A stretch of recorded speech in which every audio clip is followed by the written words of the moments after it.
anak-anak Mi, selamat pagi.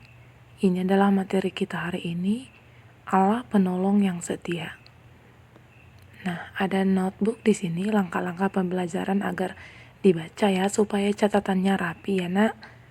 Ada nomor 1 sampai 6 dibaca dulu supaya nanti sudah tahu apa yang harus ditulis dan langkah-langkahnya. Oke, Tuhan Yesus memberkati.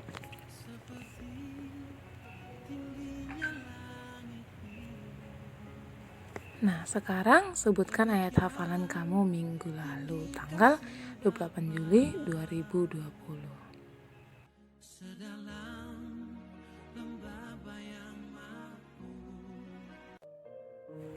Oke, kita masuk pada materi ya. Ini adalah pengantarnya. Nah, kalau pada zaman dulu itu, penyakit kusta itu banyak orang yang takut ya. Karena apa? Itu sangat mengerikan. Sehingga di dalam Alkitab dikatakan orang yang penyakit kusta itu diasingkan dari orang banyak. Nah, kalau zaman sekarang apa itu ya? Orang yang terkena virus corona ya, cepat diasingkan karena harus diisolasi. Baca ya.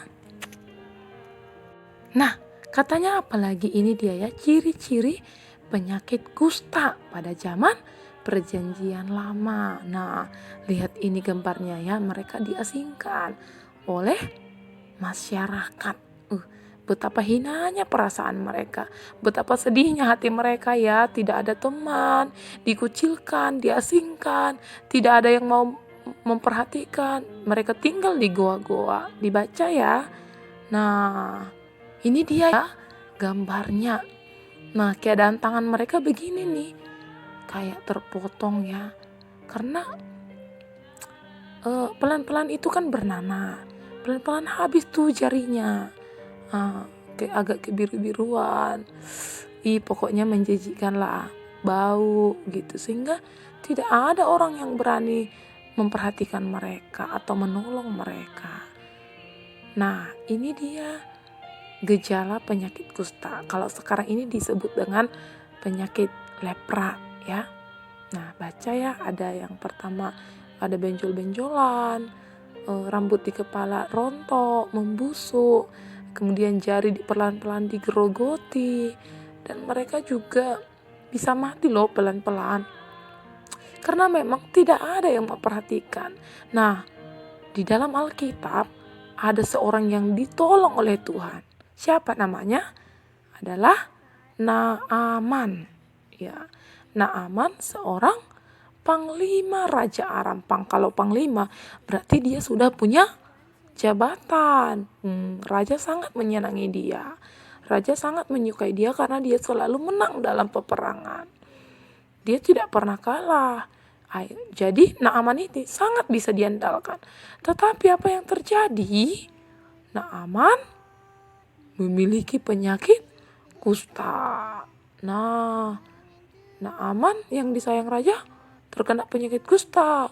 Walaupun dia seorang panglima, ternyata penyakit kusta itu tidak memandang panglima atau tidak. Penyakit kusta bisa menyerang siapa saja. Seperti zaman sekarang yaitu apa? Virus corona. Demikian juga penyakit kusta pada zaman itu. Nah, Naaman pada saat itu disuruh oleh Nabi Elisa untuk mencelupkan dirinya ke Sungai Yordan. Nah, tapi Naaman pertama-tama dia sombong. Masa mesti ke Sungai Yordan mencelupkan diri 7 kali? Aku kan panglima. Apa salahnya Nabi Elisa membawa obat ke sini? Pikir Naaman. Tetapi Naaman ditegur oleh teman-temannya. Ikuti aja dulu. Nah, akhirnya karena Naaman mengikutinya, yang terjadi padanya yaitu Naaman sembuh. Dia mau mencelupkan dirinya ke Sungai Yordan. Akhirnya dia melihat kuasa Allah. Ternyata Naaman gitu ya.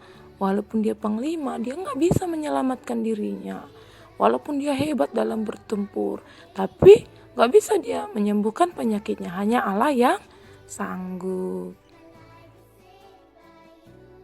Oke anak-anak Miss, silakan kerjakan latihan 1 tentang pengalamanmu ketika Allah menolongmu.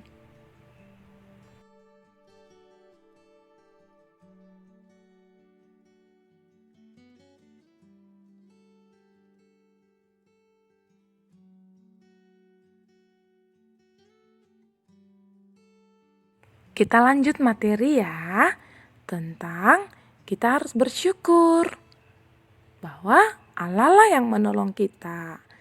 Nah, Naaman tadi juga walaupun hebat, hanya Allah yang bisa menolong. Allah sebagai sumber pertolongan tidak hanya menolong ketika kita sedang sakit, tapi juga ketika kita sehat. Tidak hanya dalam keadaan sukacita, tetapi juga dalam duka cita, bahkan dalam berbagai situasi yang kita alami. Sebab apapun kita tetap manusia yang penuh dengan keterbatasan. Pertolongan Allah kita butuhkan dan kita rasakan bukan hanya ketika kita sedang bersuka cita, namun juga ketika kita dalam masalah. Pertolongan Allah itu menunjukkan bahwa Dia tidak pernah meninggalkan kita. Allah selalu bekerja dalam hidup kita. Misalnya, Allah memberi kita hikmat sehingga mampu membedakan mana yang baik dan mana yang buruk, mengingatkan supaya kita jujur ketika sedang menghadapi ulangan, bersyukur atas makanan, minuman, keluarga, dan lain-lain. Oke, dibaca ya. Yang kedua yang bisa kita pelajari yaitu apa? Kita dimampukan untuk memahami penderitaan orang yang sakit. Ya, kamu pernah nggak mengunjungi orang yang sakit? Pernah nggak kamu mendengarkan keluhan mereka? Tentang apa ya yang mereka keluhkan? Apa ya yang mereka ceritakan kepada kamu? Nah, coba kamu tuliskan ya dalam latihan 2 berikut ini. Lihat ya. Nah, apakah kamu pernah mengunjungi orang sakit? Menurut pengamatanmu, apa saja yang mereka ceritakan ketika mereka sakit? Tuliskan ya pengalaman kamu ya nak. Ini latihan 2, tidak banyak kok tugas dari Miss. Nah, hanya bentuk cerita pengalaman dalam memperhatikan orang lain juga atau mendoakan mereka. Oke ya, selanjutnya ini ada latihan 3. Pecahkanlah sandi berikut, kemudian tuliskan pesannya yang berhubungan dengan tema kita hari ini. Tema kita yaitu Allah penolong hidupku. Nah, di sini kan ada beberapa angka nih dalam bentuk simbol. Nah, di bawahnya ada huruf A, B, C sampai Z. Nah, nanti kamu sesuaikan dan tuliskan susun hurufnya, kemudian baca kalimatnya.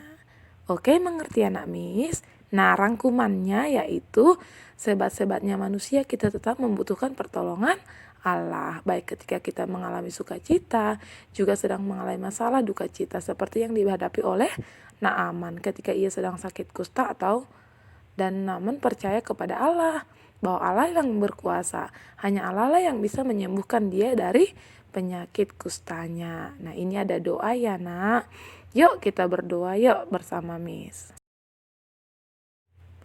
Allah Maha Baik, terima kasih atas semua pertolongan Allah bagiku. Allah selalu menyertai dan menolongku ketika aku sehat atau sakit, gembira atau sedih, dan dalam setiap keadaan. Terima kasih untuk semua kebaikan Allah dalam hidupku. Dalam nama Yesus, aku berdoa. Amin. Oke. Next, ayat hafalannya tanggal 11 Agustus 2020 untuk next week ya. Oke. Dari Mazmur 139 ayat 13. Sebab engkau yang membentuk buah pinggangku, menenun aku dalam kandungan ibuku. Artinya anak-anak Miss bahwa Allah lah yang membentuk kita sejak dari dalam kandungan. Dia yang menenun kita dalam kandungan ibu kita. Jadi dia yang berkuasa atas hidup kita. Amin. Tuhan Yesus memberkati. Shalom.